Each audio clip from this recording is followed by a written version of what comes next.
Batisi TV, Lawan Rashipi Daka Frank Yamaha, the Maxi Sports Scooter Arox 155, Ringkat Bakanet Foodish, Ordar Mapi, Ninwan Ramani, Hakir Dobying Jompi. Hi, my name is Chan. I'm an endurance athlete, and on 20th August, I started All India solo cycling journey. I started from Rishikesh, and I went up towards JNK, came down to Kanyakumari, and now towards northeast I'm in Shillong. So the total journey is going to be of some 20,000 kilometers, and already around 13,000 kilometers is done. Da gajing temu ban Pynphriang ya Khubor Ïada Mariang uwayu samlarang ba na Uttarakhand ulanya da Saikil ban rung haman la ka wei pakawai gajilla but Union Territory Kylleng na do na Jammu and Kashmir shado sha Kanyakumari. Uchan kun ulas dang ya gane ka All India solo cycling journey na Rishikesh Dehradun bat mentau lawan poi hanong ba Shillong lengba ka jingyarap jaga kong beki pde ka balong ya lade ka ultra runner bat la pliang borom ya u ha synergy gym lai mkra ka Khubor ka Uchan one lam ka long ban Pynphriang syapang ka global warming bat ka climate change ka jingkala ha ka Mariang ka jingkiu ka jingshet hasat la ka pertai ban tung ding shushu ban lejing lej daki bicycle khnang ban kam pandon kam duna ya ki kali motor namar ka khata shikat dai e ka Mariang bat ban im ka jing im ka basisur kat kum ka jingdon kam nrai om dai ban raha Kajing ya lenti jong Uchan kan kot hadu kumba arpo hajar kilometer tam hagaban nagani kathan chetei lamingi un lek phai sha Uttarakhand.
Yes, Place in the middle. Place in the middle, huh?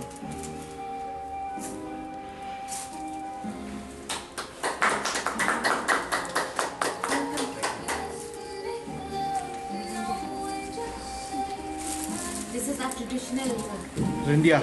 We call this Rindia.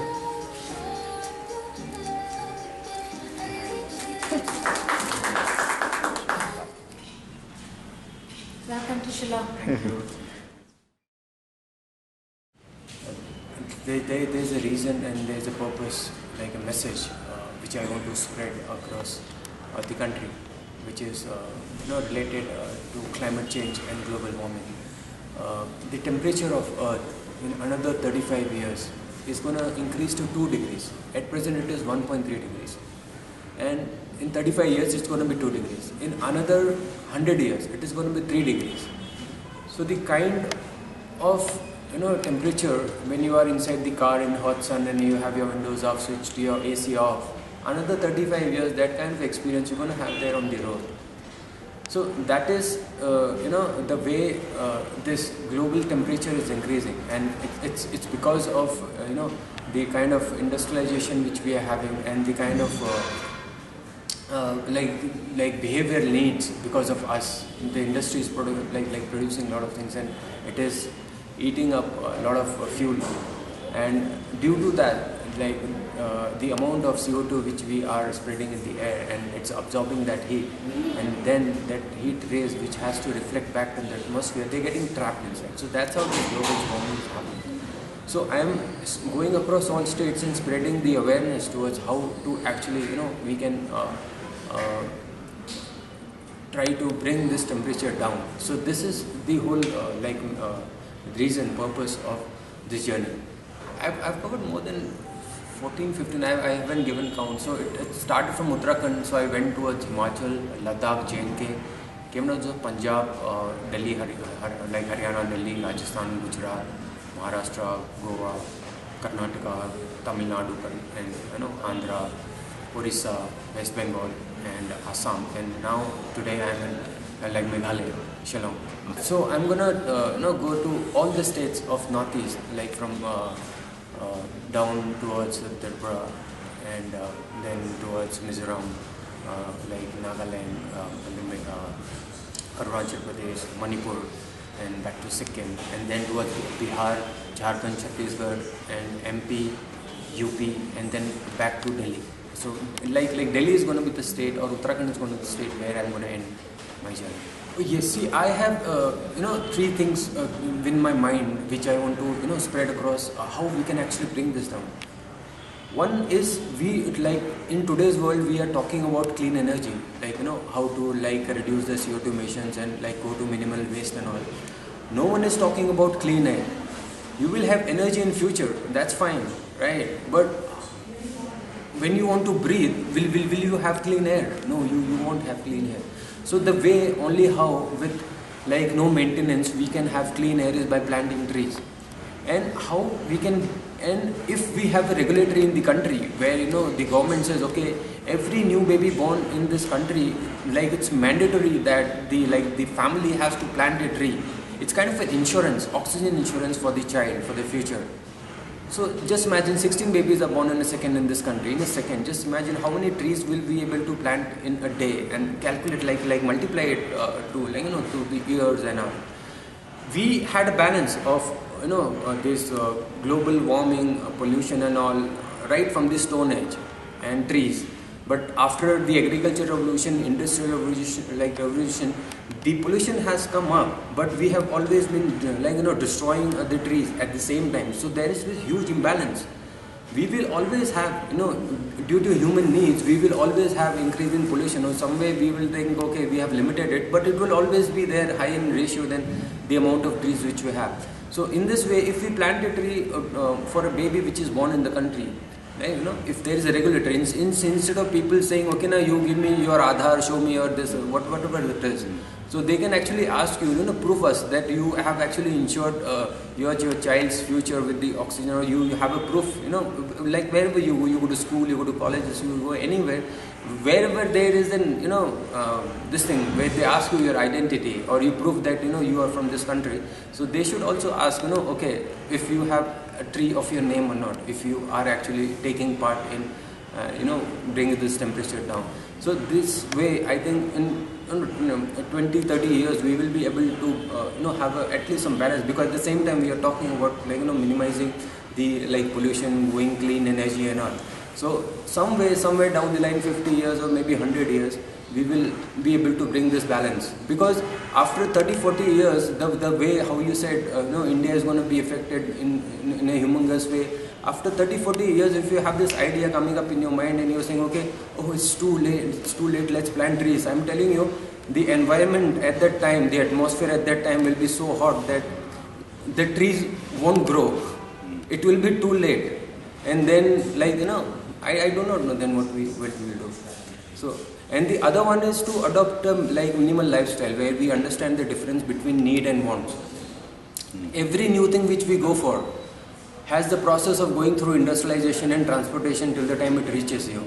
So when we go for any new thing, say I'm going for this thing as an example, okay? So it has to go through a factory, okay? This t-shirt, it has to go to a factory. They do not produce a single t-shirt, okay? So they produce tens of thousands, lakhs of t-shirts. The amount of pollution which we are taking part till the time it reaches us, are we taking part at the same time in tree plantation where we are increasing the oxygen level in the atmosphere? No, we are not doing that. So when we adopt a minimal lifestyle where we say, okay, we go with those things which are already available with us, and we use them to the fullest, and then only when it is required, then we go for new things. Now, here people will say, oh, means I spoke to a lady yesterday. So she was telling me, I have this habit. how do I control it?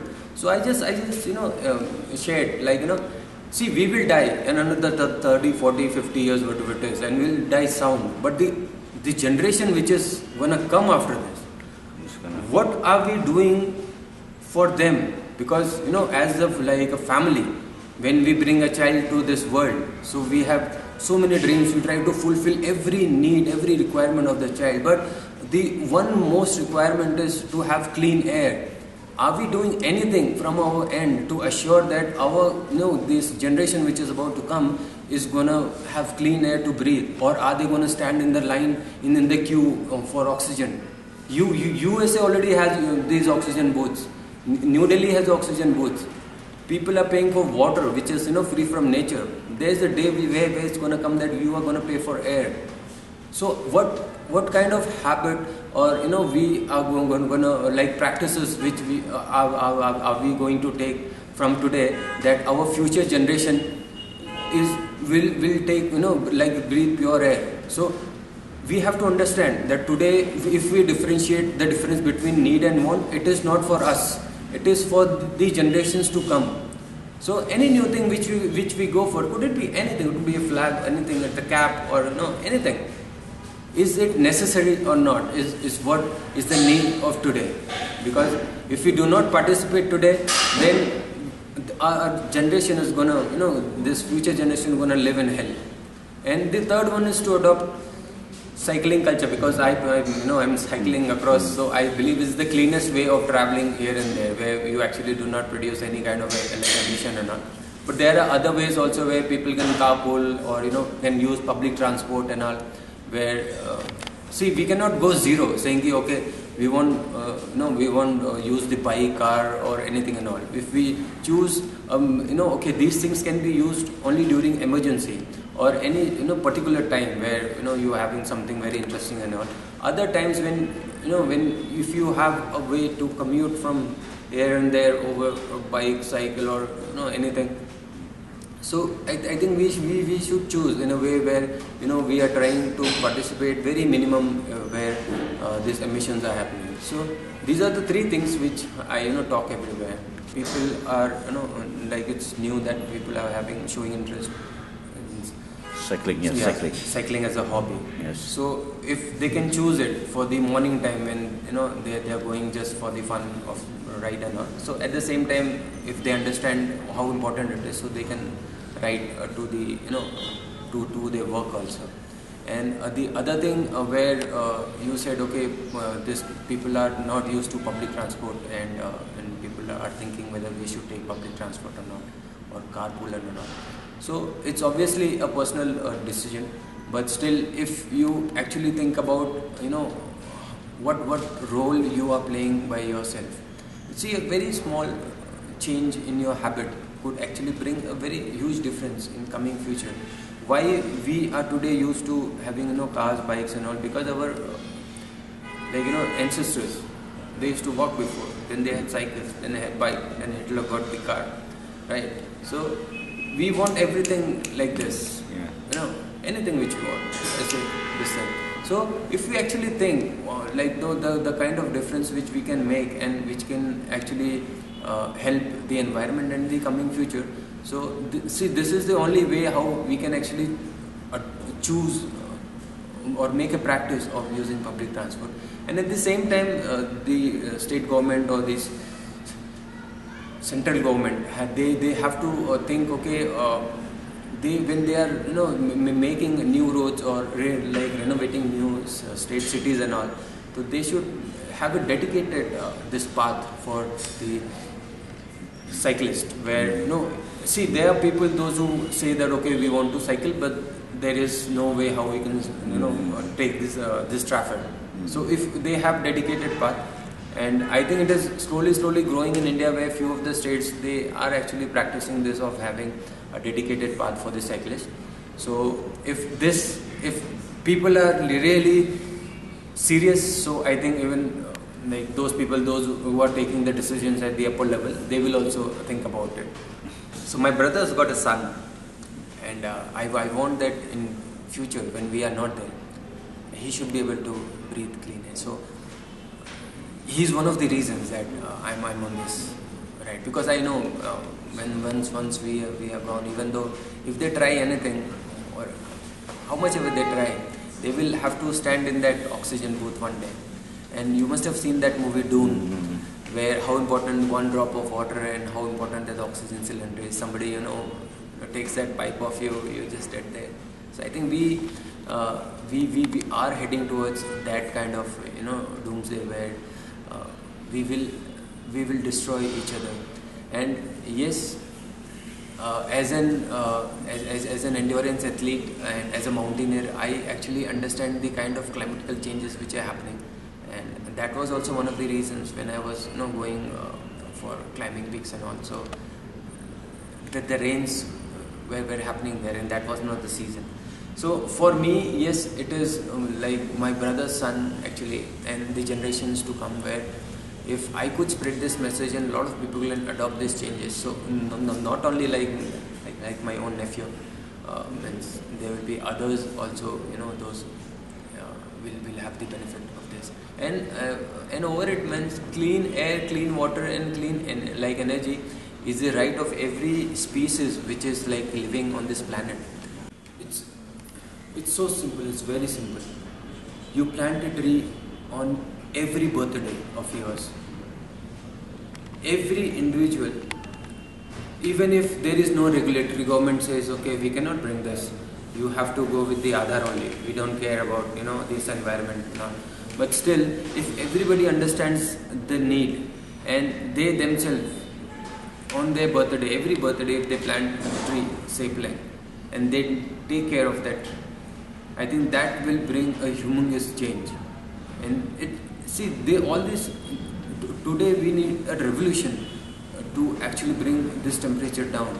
We have a man who is the chairman of this climate change today, which we know that he's not going to do anything, right? But at the ground level, where we understand, okay, we do not care about who's doing what and all, but we know what we have to do. If we do that, I think it will bring a humongous change. And there is no cost in this also, where you say, okay, you will have to maintain this for years and all, or you have to pay EMIs to maintain this. Nothing like that. It's a big issue that we have to address, because it involves everyone, every human being, because Mother Earth at this point of time needs healing, and we are the only ones that are going to make a change.